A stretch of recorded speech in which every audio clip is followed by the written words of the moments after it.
One thing about the last video, there I said that the integral of this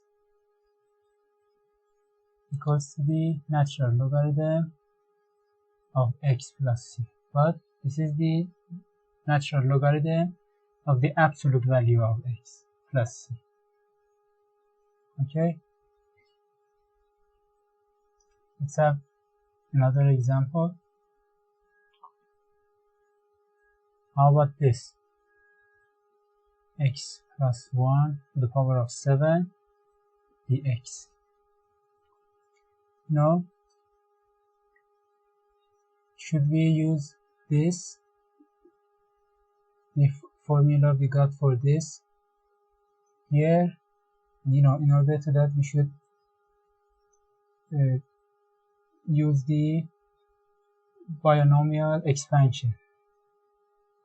So it is not necessary, but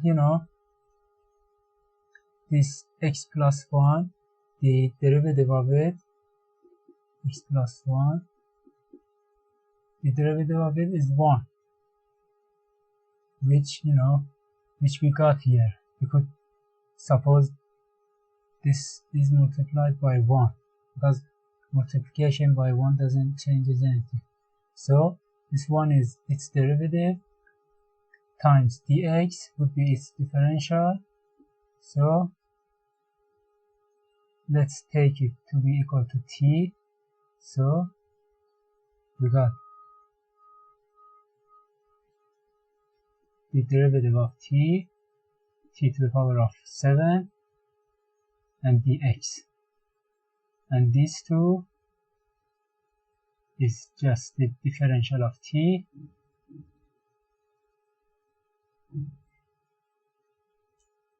and this is just t to the power of 8 over 8 plus c. We should calculate the integral with respect to x. So substitute x plus 1 into t, that would be x plus 1 power of 8 over 8 plus c.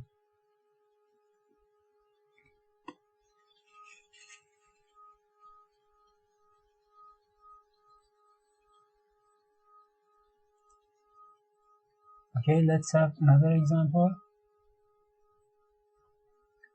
How about the integral of this x squared minus 1 dx?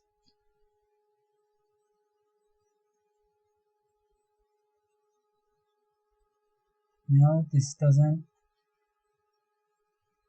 the derivative of this doesn't exist here. So the method here is using the partial fraction decomposition,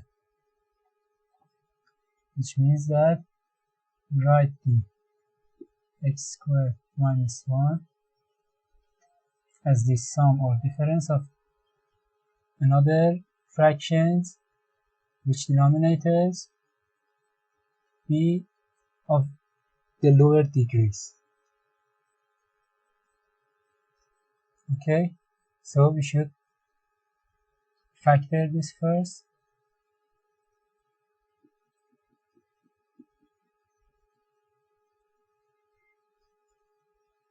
X minus 1 a, x plus 1 b.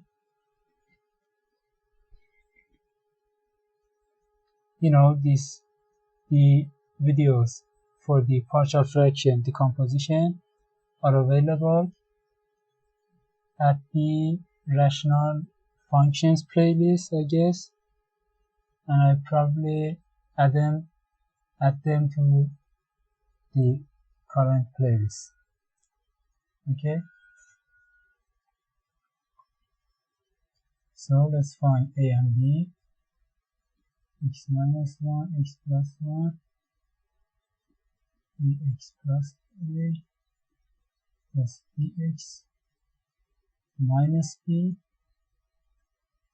Okay, this should be equal a plus b x plus a minus b should be equal to 1. So a plus b equals 0 and a minus b equals 1. b is minus a, so substitute here.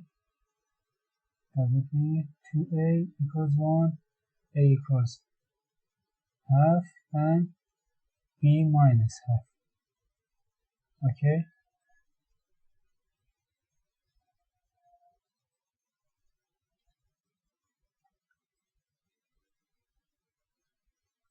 Let's write it like this. 1 over 2, 1 minus 2.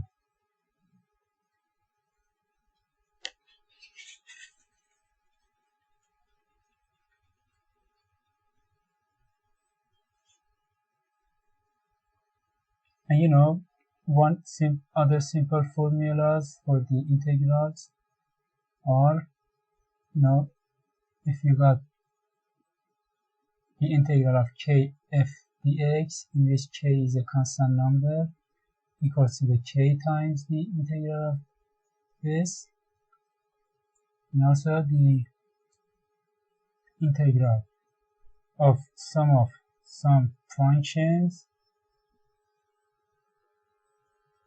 the finite number of functions, would be equal to the sum of their integrals.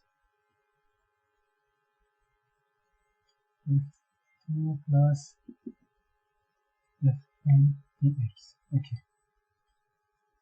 So here this integral would be equal to this, or take half outside, and we got this.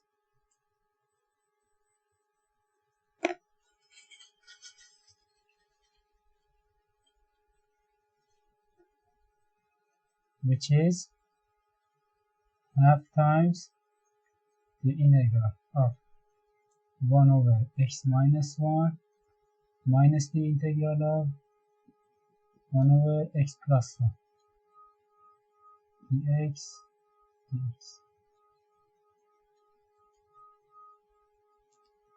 So, and here the derivative of this is 1. Let's call this t, for instance. So this integral x minus 1 dx, call this t, and its derivative is 1 available here, so this is dt also. So it should be the natural logarithm of the absolute value of t, which is x minus 1 plus some c, and this, let's write it here. The second one, also the same, would be minus the natural logarithm of x plus 1 here, plus another, let's call it supreme. Okay, and we should multiply by half, and this is by half also. Okay.